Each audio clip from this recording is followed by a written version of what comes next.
Welcome, one and all, to the Success Curious podcast. It's your man Andy here, and I tell you what, I'm delighted. This is a guy that I've sort of had a bit of a soft spot for a little while. He doesn't realize I've been watching from afar, and some of the stuff that he delivers and talks about really does resonate to me as the real estate side, from a real estate perspective. But as well as that, man, just in terms of his overall view on the way that life should roll, is most certainly something that I am grateful to have on this show. Michael Licenblat is one of Australia's leading sales resilience experts who helps teams sell more in tough and competitive markets and adapt faster to change. And change, my friends, is something that has become a sticking point for so many people. He has become one of the most respected keynote speakers in Australia. He's one of 200 real sort of highly regarded and qualified speaking experts. And tell you, he just seems to have a natural ability to make people understand and accept their own issues and vulnerabilities, and it helps them to unlock moving forward what they need to do in order to be more successful, especially in the sales landscape. He is he's from a family of entrepreneurs, so he really does know how to make money as well. And aside from that, he's done all sorts of really, really cool stuff on the sporting front, including including some mixed martial arts and various other things. So we've got to mind our P's and Q's with this man as well, just in case he throws us a quick hook. Michael, it's an absolute pleasure to have you on board. I'm really, really privileged and grateful that you've joined us. How are you today? Andy, that was a beautiful introduction. I'm excited to hear from me as well after that intro, mate. I'm doing well. It's always nice when someone kind of talks about the stuff you've done and go, "Did I do that? I did. Yeah, that's right. Yeah, yeah." Man, easy to forget when you've done the amount of shit that you've done, to be fair. Easy to forget. Now, Mike, before we get into it, I want you to give us a bit of an MO, and bit of the gang, a bit of an MO as to who you are, what you're about, and your journey to this point. But as well as that, though, man, once you've done that, I'd really like you to just give us your perspective, one man's perspective, on the kind of ebbs and flow of how society. I know this is a big question, but your general sort of perspective on how the world's sort of functioning right now. So let's just start with easy questions first, hey? Let's do that. Okay. So yeah, about myself, I guess I love challenges of all different sorts. From my personal side, anything that's a little difficult, that challenges, that my brain says, I don't think I can do that, then I go, let's give that a go. Let's try that out. So anything that stretches me a little out of my comfort zone lights me up. And I think it's been that way since a kid. My dad was always one who always pushed you to try things that you weren't necessarily good at or comfortable with, and he wanted me to think beyond what I thought of myself. So, the way that Dad taught me how to swim in a pool was quite classic of that. I was probably about 4 or 5, had some basic swimming lessons, and Dad says, "I reckon you're ready." And he basically throws me into the pool, not really knowing how much Michael could or couldn't swim. So we were about to find out, and I'm kind of paddling myself to the other side as much as I could, get there just in time to grab my fingers on the side of the pool, and Dad just kind of walks around and kicks the fingers off and go, "Great, well done, other side now."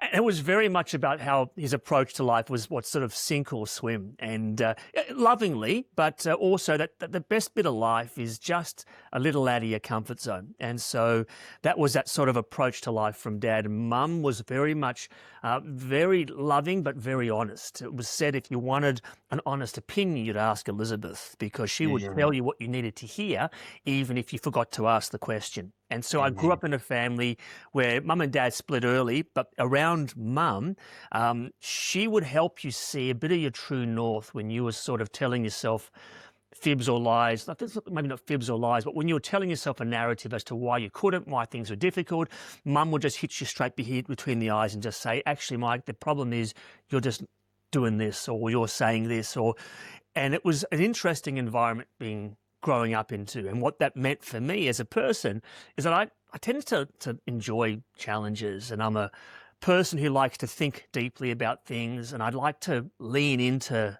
life. I think that's the only way of doing it. Both parents, very entrepreneurial parents, and there was no such a thing of, oh, I don't know if we can. It's like, let's just give this thing a go and see what happens. And I guess I get, being around that, I get a sense of that feeling of diving in, praying, and hopefully that we work this out somehow.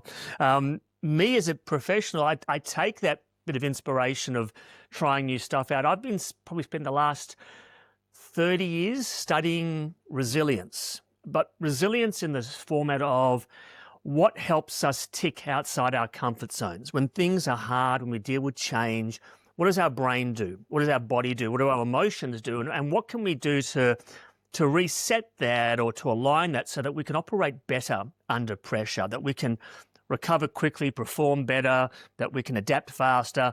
And it just fascinates me how resilience sort of plays a role professionally. And I do that in the area of sales, selling more in tough markets. I come from whilst entrepreneurial background, I actually started my own, after finishing my psychology training, I started my own practice in natural therapies. In fact, in a form of, in the mode of shiatsu, which is not a dog. It's like acupuncture without needles. And it was very, at the time, one of those natural therapies people kind of look sideways at. It was weird. It was, you're hitting pressure points on the body to help it work better. And I had to learn old style how to get out there and to make the business work. So I simply got a whole wad of flyers and went door to door within any 5Ks of where the business was set up. And I just walked into businesses and started to pitch and sell what I did to help get people in, and pretty much cut my teeth on dealing with rejections and knockback and pushback, and had to learn early on. I would have been about 21, 22, had to learn early on that, if you want to achieve something, you've got to get past the rejection and the setback, that people didn't care how you feel, but rather business doesn't care how you feel, but how your ability to deal with that and not get kind of bogged down by that was crucial. So I took that learning with me. And as I said, it's been the last 30 years looking at resilience in business and sales, how we sell more in tough markets, and how we thrive under pressure, and how we adapt to the stuff that we simply can't control and be a bit more ready for the future. So that's sort of my background and where it's taken to me now. So I speak, train on all those areas. How much resilience do you think society has right now? Oh, this is an interesting question, because I think we've got to start with understanding what resilience actually is, because it's a term that's been thrown around so much in the last 5-6 years, particularly since COVID. It's been an overused term, and I think it's lost its meaning. It's been watered down. So for resilience is many things, but I'm going to define it in a particular way. So there's value in resilience in your ability to cope, and how well, if you think of a resilient flower, a resilient plant that can endure everything and is still there to flower. So that talks about its ability to cope and get through. And whilst there is value in defining resilience as coping and enduring, what happens is that we then get stuck in doing the same thing. Hey, I can cope and I can endure, but I may not be growing. So I think there's value in toughening up and coping, but that's not the resilience definition that I think adds the greatest value. And it's not simply about being able to be calm and take 3 deep breaths and go to a nice place in your mind. That resilience, calm under pressure, that's important. Calm is good, but we need more than calm. We need capable to be able to excel. And it's not just the resilience of positivity, of just, believe and achieve, just visualize, you can manifest. I like those ideas, but we need more than positivity. We actually require progress under pressure. So for me, resilience is about implementation. It's about being able to do something consistently when you're dealing with the self-doubt, when you're dealing with the pushback, the naysayers, clients not returning calls, when you're dealing with aversion, when I'm overwhelmed and overloaded and I feel I'm drowning, to keep implementing, but implementing better, not just coping, to get it better. So that's how I'm going to define resilience first up. And that is based on your ability to recover quickly. So I love the idea of bouncing back, but bouncing back faster to do it so you can implement. So with that as a bit of a definition, Andy, I want to come back to your question. And was it just because I got lost in my own thoughts there, was the question about where are we seeing the state of resilience now, or what was the actual question you asked? So I really like your definition, to be honest, and we could go in a couple of different directions with this off the back of that. But I just wanted your general sort of overview of the state of resilience in society right now. Like, if you were to put a score on it out of 10, what would you put it? Oh, so I'll have to kind of put that in context. So if we look at the state of resilience, we've had some very unprecedented pressures. The nature of pressure now is different to what it used to be. And there is the temptation to say, oh man, people are just softer now. They're falling over pebbles. They're snowflake. They just can't take a bit of feedback. And Andy, there's some truth to that. We are seeing people who haven't been exposed to the challenges and the setbacks that maybe we did or our parents did. And because of that, they're not battle hardy, they're not battle toughened. And so it can be that all it takes is some negative feedback, a bad review. It can take someone giving them some commentary they didn't like, or I've tried and I'm ghosted from people, or I don't think, or I self-doubt, and they'll stop, they'll retreat, or they'll try something, they'll go into another area because, I can't do it. And so from that point of view, we can see that people's resilience they continue to implement is lower. But that may be as a factor that they haven't had enough exposure to difficulty, but maybe not so much exposure, but then the understanding that the difficulty, the challenge, the setback is actually a natural part of growth. It's a natural part of learning, a natural part of life. And that if you're not getting exposed to that, you don't have a chance to grow and improve. And what we're living in now, and I'm going to preference that now we're living in much more of a time of a hedonistic lifestyle. So it's more about my needs and what I feel like now, more of an immediate gratification. So if you think about it, if I'm bored, I just get my phone out and I flick through my socials, I watch a video, I'll check my email. I don't have to pay attention to what you're saying and what you're doing right now. I can just do something else. If I'm on the phone with someone, I can quickly check something else. My head can be in other different places. If I'm losing interest, I can go, I expect things to happen now and quickly. And if not, I just flick and go somewhere else. I haven't had to learn the patience to sit and be frustrated and sit with that. I haven't had as much exposure to be bored. I mean, if you take a train into the city, very few people are reading a book or they're sitting just quietly. Most are on their phone. That's fine. I mean, maybe they might be reading something, but we are now conveniently distracted. We don't know how to sit with frustration or just being still or focusing in. And because of that, when things feel uncomfortable or difficult or I'm out of my comfort zone, I'm less familiar with that sensation of sitting with that, so I try to escape it quickly. So Andy, from that point of view, our resilience is lower. But we have different challenges. I need to preference this. We have different challenges than what we've been exposed to in the past. I reckon we're in the middle of a perfect storm where we've got the collision of much more challenges than we've had before. We've had so many more difficulties get thrown our way. We had to get through COVID. We had to get through, all a range of challenges that we've get through. We've had to get through more changes as you've preferenced. The rate of change now is much faster than it's ever been. The introduction of different technology of AI, the rate of change is huge. And we've also had more complexity, more difficult things, get your head around new technology. There's been that, and it's all happening at the same time. It's not one after the other, it's stacked, and it's more of them, so it's at the same time and more of them. Because of that, there is a greater sense of drowning. And there's a greater sense of, I actually have to do more and I don't know where to start. I don't know how to get through that. Plus the pushback and plus the challenge and maybe the difficulty with the relationship as well. There's more of that happening. And so it's really stretching my ability to get through, to cope. And so the world is distinctively different to what it was 10 years ago. So it's unfair just to say people are softer and not managing. we've got to say that in context, that even those that have been a little battle-hardy may be struggling with the perfect storm.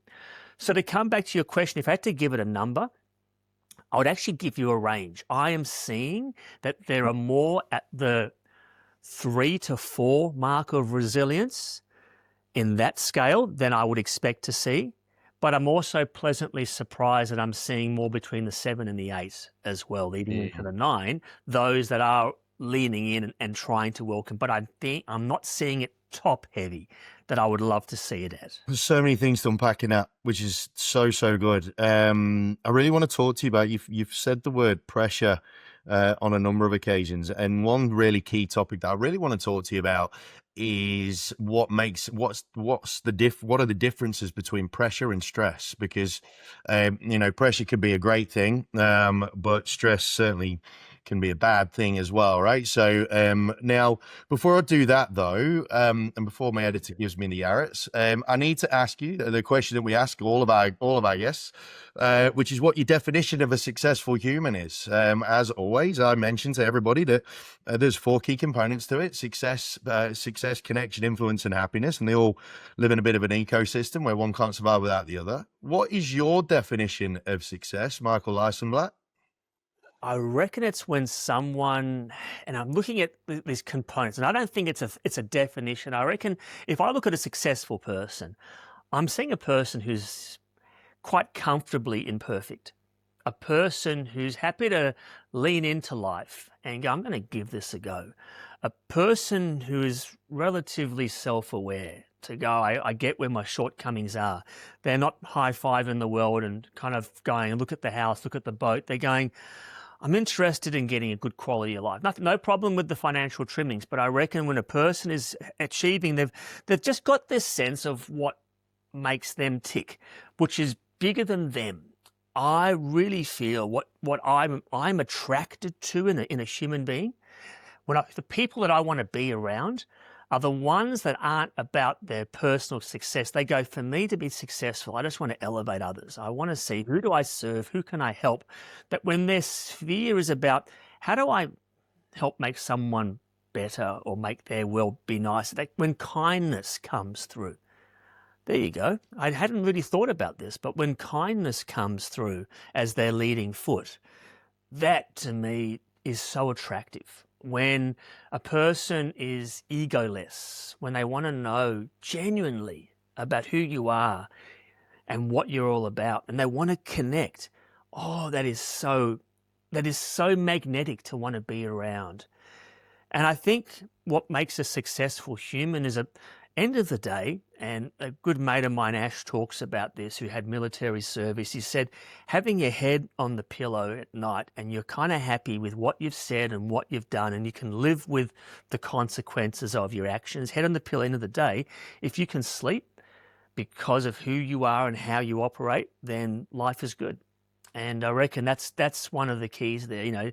Do you leave the world in a better place? Did you live in a way that made other people's world better, not just about the trimmings? And did you breathe deeply? Did you love a lot? Did you open your heart? Did you feel pain? And did you process that? Or did you stay the same person, or did you grow?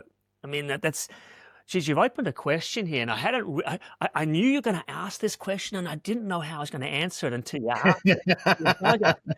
And I think that's what's coming out. There's all those words of kindness and giving and bigger and growth, and I think that's what's landing for me. Oh man, you brought this on that is one of the more that is one of the more unique answers, I will say, and I'm saying that in a wonderful, wonderful way. Being comfortably imperfect and having kindness come through in all that you do. That is epic, man. That is absolutely epic in a world where words like resilience and consistency and all that sort of stuff does get overused, and authenticity and all those sort of things that get said every 5 seconds. If I can jump in, Andy, because this is where people misunderstand, in my opinion, they misunderstand what authentic and what resilience really stands for. it's misunderstood that we're living in a world where we can be photoshopped and we have the best videos and everything, and we can portray this image of how wonderful things are, where really authenticity and resilience is simply about being real and imperfect and being okay with that. You know, your authentic self doesn't mean I get to say anything I like to you and that's, oh, I'm just being honest. No, mate, you've got responsibility. Authentic self goes, oh, can I understand what really makes me tick? Can I take the time to get past my ego, to listen to you and connect, to hear a difference of opinion and let that sink in, for me to be wrong about something and take a moment to contemplate. When you are authentic, you are being real, but you're also being open and vulnerable. Resilience is like a high-powered tool, or a power tool that accelerates growth, because it's about your stretching of comfort zone. It isn't about how great you are and look how much I can achieve. Yeah, it's part of that because it's about stretching capacity, but it really is about the way in which your relationship is with pressure and how you can repurpose that to grow, to improve, to give more. So it's a power tool for growth. It's a power tool for, certainly for achievement. But let's not misunderstand it as being perfection. It's just glorious imperfection and being comfortable with that. Glorious imperfection. Glorious imperfection. There's your social media tile, gang, by the way. Just click that one for me, please. Now, man, on that, let's take a 90-degree turn. When's the last time you were wrong? This morning. You know, again, me being wrong, it seems to be a pastime for me. I just overindulge in wrongness. And wrongness for me takes a couple of formats. Wrongness goes, I reckon my day's going to go this way, I'm going to plan it this way, and realizing, no, I made that mistake. No, I underestimated that. Wrongness there. Meaning like I expect time to work in a certain way. I love this concept of time management. I've never seen anyone manage time before. If you can, please let me know how you do that. Wrongness just goes, I planned. What's that saying? You know, we plan and God laughs. And I have that experience on a regular basis. Wrongness there. I had an incredible breakfast with an old friend of mine. So I've got friends from kindergarten that I've maintained with, friends from primary school. And this particular friend was one that I had from year 7. We were a collection, a melting pot of ethnic kids who came together. I had Russian background. I was Australian born, but Russian background. He was Cypriot. We had an Iranian, a Malaysian, we had just a melting pot of friends, because we would walk into each other's homes and it was like walking into your own home. It just sounded a little different, smelt a little different. It was like, you know, the same kind of family, kind of very a noisy family, in your face. They want to know your details. Come, sit down and eat. And it was that kind of thing. It just felt wonderful. And so we've maintained this friendship because it's like we have the same family, just different language. And I had this conversation about, and it wasn't so much about wrongness with Harry. It was a question he was asking me about my reflection on a particular issue. And I said to him, I think I made this decision out of ego, not out of perspective. I think I lost my perspective because I wanted to be right, and I regret. He goes, all right, so what are you going to do about that?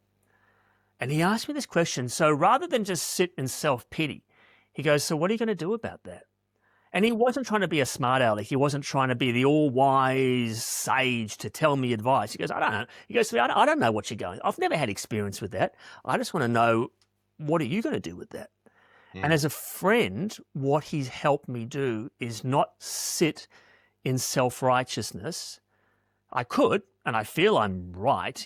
But there is that insight, Andy, that I can make the choice. I can be right or I can be free. And that's not my saying, but it's one that I do love and I hate at the same time, because it means I have to let go sometimes of being right. So where was I wrong? That particular conversation highlighted where I was perhaps a little more attached to the ego, to the outcome, as opposed to what I needed to do. What was the right, yeah. That's actually a really critical unlock there. You can either be right or you can be free. That's actually tremendously profound when you think about the because in order for society to progress, right, or a business to progress, or whatever, right, or as a human to progress, um, you've got to find things to be wrong about in order to be able to grow from those things. Because just being right all the time means you're never going to grow anywhere, right? And so that notion of being right or being free, I think, is something that if we were to look at this from a business entrepreneurial perspective, I think that phrase alone would be an unlock for so many people with respect to having that freedom of choice to take chances on certain things, right? Because Yeah. the like a scale of economies of scale when it comes to those people who have a fork in the road where they either go down a beaten path and they know they're always going to get what they were always used to getting, or they take another way, but the inherent risk of being wrong sort of ties them to wanting to be right more often than not, right? And I think that understanding that, no, if I go this way, then I am free from the restrictions that are placed on my current existence places on me. Yeah. And if you Which want to put that in even more context to business, Andy, you go, right now, there are businesses that are at a fork in the road to go, I can do what I've always been doing and I will be right because it's always worked in the past. And don't tell me how to suck eggs. I know how to do this. And that's fine. So you can choose to be right and do it the same way, or you can choose potentially to be free, which means in this case to grow, but it means letting go of what I've always known to be right in order to make space for what is possible. And I think particularly as a parent, I look at that and go, I feel often I need to be right and to be guiding, but maybe there are times that my parenting needs to evolve. So I need to let go of that approach, that wisdom, or that particular narrative, or that particular Dad's going to tell you something, to Dad needs to might learn something. Dad needs to change his approach. Dad needs to go, actually, I don't know. Can we partner here rather than you just listen to me? And in business, if you go, have this opportunity to grow, and I've got to go into a space of unknown, and I need to let go of being right and always knowing to have possibility. And it's a scary space. Resilience there becomes more about trusting myself and sitting in a space of possibility rather than always same. Yeah, fair. I really, really like that. I really like that. Be right or be free. I love that. Yeah. That's such a cool little concept. I'll marinate on that one. Now, I want to bring you to the key topic that I really wanted to dig into with you, which is this whole thing of stress versus pressure, right? And now, the reason why I wanted to have a chat to you specifically about this is because I've seen this phrase going around quite a lot recently, which is that whole pressure is a privilege, and especially in the sports world, the scrutiny that is on anybody that's in the public eye these days is way more intense. To your point earlier, right? The world has changed and there's more pressures coming from different angles, and it's almost like more of a death by 1,000 cuts as opposed to one big sort of sledgehammer of pressure, right? Yeah. And it really does lead me to want to help people understand when that pressure is not so much of a privilege, or on the other side, when someone's stressed out about something, but a lot of the time that stress is come from something that they were trying to get. That a lot of people say when they're busy, right? Oh, I'm so busy and blah, blah, blah, blah. And they go, oh, hold on, you asked for this. Right? You worked your ass off to get to this, and now you're having a whinge saying it's stressful, right? So talk to me about your thoughts around the different key differences in terms of interpreting that energy, shall we say, and the difference in terms of pressure versus stress. All right, let's define the two terms. And I'm a bit of a visual person, so think of it like you got a pot of water on the stove. Pressure is the stove, the heat underneath it. That is what's going to warm up this particular pot. So we are under different pressures, external, internal, stakeholders, a whole lot of stuff which puts heat into the pot. that will inevitably boil the water. And stress is what happens as a result of the way we process pressure. If I keep that lid on as it boils, at first it will help the water to boil fast, but then that lid's going to move around and jam around and water's going to start to spurt out through the sides. And I would say, look, that pressure is causing all this stress for me. I feel intense. But what in fact is happening is that the way that I have responded to pressure, my choice to leave the lid on, is actually what's causing it. So I'm going to make a statement which people will disagree with, and I don't mind, that stress doesn't happen to you, it happens because of you. And that's not a bad thing. It just means the way I have chosen or the way I have practiced or been in the habit of responding to pressure will determine how I experience it. So for some people, you give the same person the same type of pressures, the same kind of challenges, they're going to have different experiences simply because how they process pressure, how that boiling of water is then treated. And so this concept of privilege of pressure, what that is trying to do is to help people reframe pressure so that it doesn't feel like stress. Stress is where I feel I don't have control. It's a sense of frustration that I can't solve something. It's anger that either I can't vent or I can't utilize. It's that pressure cooker feeling where the pressure's coming in, the lid is on, and I don't know what to do to resolve that building tension inside. So stress is an experience where there's too much coming in, not enough coming out, and I can't manage all that demand, or I don't know how to manage the expectation and all of that. So let's not confuse those two terms. Pressure is life. That's just how the world works. The way I'm going to respond to that can be stress. It can feel, I can feel empowered, I can feel busy, I can feel focused. There's many ways of how I repurpose pressure. Now, that isn't to say that, hey, life is full of lollipops and candies and it just depends on if you smile enough, everything is good. No, sometimes life is crap and it's hard and you get pressure that gets put on you. And no matter what you do, how much you reframe it and all this kind of thing, life is a full lesson, you're going to feel strain. You're going to feel stress from it. And that's just life. But you don't have to feel that way more often than you need to. And I think this is the challenge, is that when we have habits of how we respond to pressure. And these habits determine whether we bounce more than we break. And it really comes down to this concept of what do I do under pressure? Can I repurpose it? And those people who say pressure or resilience is about coping and enduring and toughening up, power to them. That's useful. But what that means is what I do under pressure is I put my head down, I bite down on my teeth and I get through. Interesting, Andy. I mean, I come from that background. Parents, two hard-working European immigrants who came to Australia and they worked 6-7 days a week. My sister and I grew up in their businesses. On the Saturday would go to mum's business, on the Sunday would go with dad, and we would work with them. That's how we spend time with them. So this whole hard work ethic was ingrained to us. That resilience is about coping and getting through. There's great value in that. But that's not your only tool. And what's that saying? The psychologist Abraham Maslow, I think it was Maslow, who said, if the only tool you have is a hammer, you tend to see the world in terms of nails. And the same thing, if the only approach you've got is just toughening up, you do run the risk of burning yourself out and becoming a bit jaded and stressed more often than you need to be.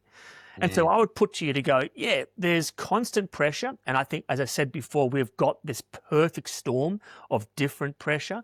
We have to be smarter in how we respond to pressure. We can't do it the old way. We can't simply just work hard enough. You can't work hard enough to get it all done. You're going to face more challenge, more pushback. You've got to be smarter with how you deal with uncertainty. You've got to be smarter with how you deal with overload. You've got to be smarter with how you manage your boundaries so that you can actually have a sustainable output. Don't wait for the world to fix it for you. Don't wait for someone to come and help you. You have to be smarter with how you do things. That's where resilience comes in, so that you learn to partner pressure, repurpose it so that it's not stress, it's energy, it's challenge, it's out of my comfort zone. And it's okay to feel that stress for a short period of time. It's okay to feel uncertain. It's okay to feel sad and frustrated. We should experience this. You're not a robot. But it's when you're there for too long and you're there for too often, it's a disservice to your potential and how you serve the world. So that's how I see that relationship play out. There's a role for that stress, and it comes from how we do pressure, but we've got choices. Resilience is about choices with how you respond to pressure. I love that, man. I could have just sat here and listened to you for bloody donkeys there, and I was away. You had me there. Yeah, but I was very much on the hook there. When stress as it pertains, when it comes to things like change, like the topic of change and whatnot, I'm conscious that I'm taking up plenty of your time. So, but like I say, I could listen to you for bloody hours, man. When it's stress as it pertains to the things like change, as we've all agreed, change has been happening way more frequently than it ever has, right? And so many humans are very, very much averse to change. Now, that whenever anything changes, it always invariably ends up in people taking stressful action, right?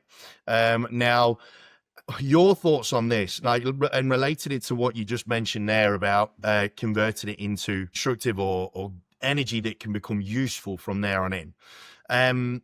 How does Michael respond to change? Because you mentioned earlier on, a successful human is someone that can, or we really struggle as a society, to sort of sit in our own thoughts and be in ourselves and so on and so forth.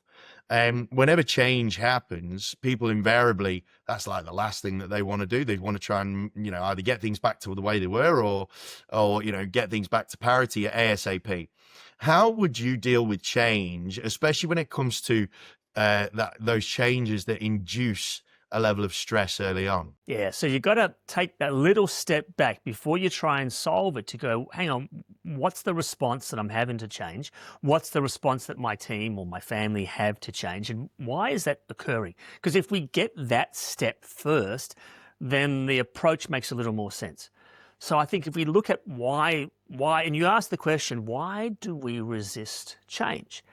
And change, we don't always resist it, but we tend to resist it when change is felt like a threat of some level.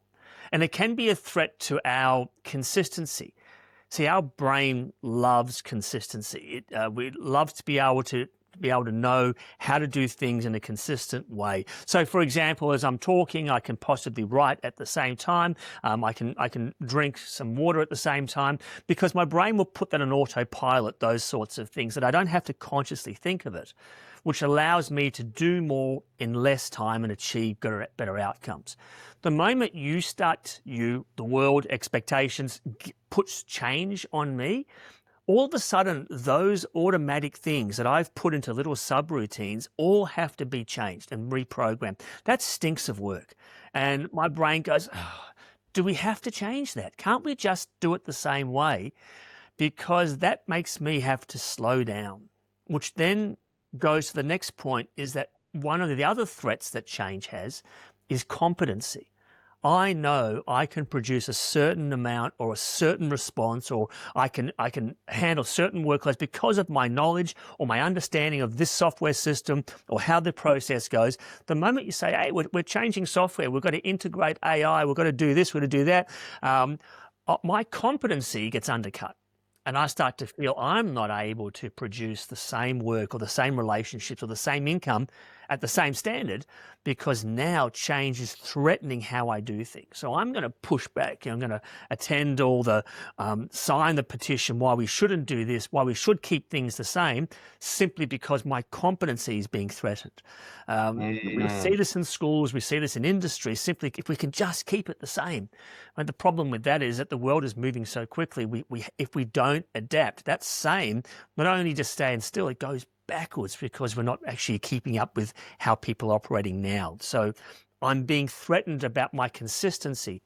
My competency is being threatened, which means that my sense of control is being threatened. I don't feel I've got that predictability over how life will go. I start to feel uncertain. I start to feel a little anxious and all of that with this process too. So there's a whole range of different challenges that I come into as a result of all of that. So that's why we get change resistance, because of those things. where we go then, all right, so how do I deal with that? Well, the first one is to go, well, what's threatening you? What's the major threat you're having? And why is that a threat to you? Is it the consistency? Is it the competency? Is it the control? Where is that threatening you? And that's the first step. I love it, man. This is absolutely wonderful. I think one thing that sort of I've concluded from that is if you lead into change with a degree of curiosity and just start asking, start firing questions off left, right, and center, right? Then, all being well, you'll find some answers that might make you just become a little. I think that what you said there about your competencies being threatened, that there is epic. I mean, within my home ground, shall we say, of real estate, change is becoming more and more and more constant, not just in terms of tech and software and all that sort of stuff, legislative changes that are coming left, right, and center all over the country in different states and so on and so forth. So a lot of people's competencies are being threatened tremendously. And as a result of that, what we're finding is the fact that a lot of people are panicking because they like being right? But then coming, full circling back to one of our original points, right? You can either be right or you can be free. And it really does tie those two challenges back together, right? Is, if you can learn to be free as opposed to being right, then whenever change does come through the gate, you'll be feeling a lot more free from the shackles of your own competency to be able to go forth and tackle things in a way that will help you to grow anyway, right? And also, for as long as change feels a threat, I have no option. I'll reframe it. As long as change continues to threaten me, I will have no option but to be defensive and fight back. So if I take the martial arts analogy, if someone will approach me with aggression with their hands up ready to go, it would be very smart of me to actually bring my hands up in a protective mode to be defensive. If I feel I'm being attacked, I have no option but to defend. So the key is work out if I can remove that attack. So if I'm again approached by someone who's got their hands up, if I rather than put my hands up, just have one hand and go, hey, buddy, let's just sort this out. Let's just ease this. We don't want to fight. If I'm trying to de-escalate that, then the change or the attack doesn't have to be a threat towards me. I want to de-escalate that threat. In the same way with change, before coming in and trying to solve a problem, as you pointed out, let's be a little curious. Let's figure out why this is seen as a threat before trying to solve it. And there's a whole bunch of process to take someone through. But ultimately, let's work out that first step. Again, resilience isn't about just toughening up. Get over it, mate. Yeah, there's value in that, but there's greater value in going, well, let's understand so we can now repurpose. If you think of it in terms of leveling at a low level of resilience, under pressure, we fall apart, we crack, we break. At a medium level of resilience, we can hold it together and we can cope and power through. But when you get to those higher levels of resilience, we're able to be malleable and flow, but more importantly, we can repurpose and use that setback as fuel to move forward. And we want to be able to do a bit more of that when we're under pressure. That requires some deliberate rethinking, slowing down sometimes to be able to ask curious questions. I love it. Look, I am very, very conscious that if we go down many more rabbit holes, we're not going to leave, and to be honest. And you are an absolute joy to listen to, and it's very, very obvious, Tim, and I'm sure, like me, you will have a bunch of notes on your little notepad that you'll be scribbling away on, because it just shows that there's reasons as to why so many people really, really enjoy listening to this bloke talk, because what he has to say just comes with such a degree of calmness that I think the world is in desperate need of. So, Michael, I can't thank you enough, man, for bringing your sense of calm to the Success Curious fam. I really, really do appreciate it. One final thing, though, before I let you go, it's the final question we ask all of our guests that come on. I'm sure as we record this towards the end of 2025 and going into 2026, naturally, we're going to be looking ahead to see what we want to achieve next. and where we want to go to next. And with that comes a degree of threat to our competency, right? With the guys that what we want to do and achieve and be. As you look forward, Michael, what's the one thing that you think is missing from your arsenal right now as you look towards the next version of success for you? Was just contemplating on that this morning. I know as a speaker, consultant, the most critical piece in at my business proposition is relevance, to make sure that the offering that I have, the solution that I provide, is a high priority challenge or aspiration for my target market. And relevance is a shifting piece. As the world moves, as technology changes, relevance means different things. So I'm constantly rethinking what is the most relevant challenge. How has my market's problems changed? Am I still speaking to that? Has the language changed? What do I, and again, that whole thing, what do I now need to let go of that I've loved doing to stay relevant to next year? And that's the conversation I'm having with myself, as well as others in that process. And I don't think it's a answer. It's sometimes that just slowly dawns on me. The more I sit and really look at what people are looking for and what the challenges are, that answer sort of washes over. And it can sometimes launch with something and go, oh, I'm partly right, but let's adapt this part and this part. So I'll tend to launch something and then just change it mid-flight, simply because you listen to the feedback of your clientele. Yeah, I love it, man. Hey, look, Michael Licenblat, thank you so much for joining me on Success Curious. Team, I'm sure you're going to want to find this guy.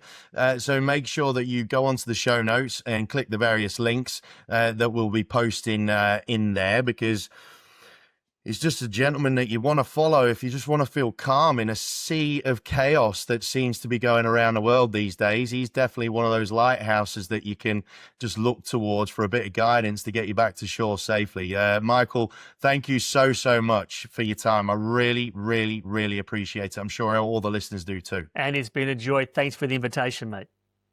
Team, as always, I want you to stay safe, healthy, happy, and make sure that you pay attention to a couple of the key things from this one in particular, because going into a new year generally brings a new set of challenges for a lot of people, and new ambitions create new hurdles. So make sure that if you've got any change, make sure you are challenging with a bit of curiosity and just get comfortable being imperfect, because my word, that ain't a bad way to lead you towards a real good version of success. Until next time, my friends, take care of yourselves and each other, and we'll speak to you again real soon.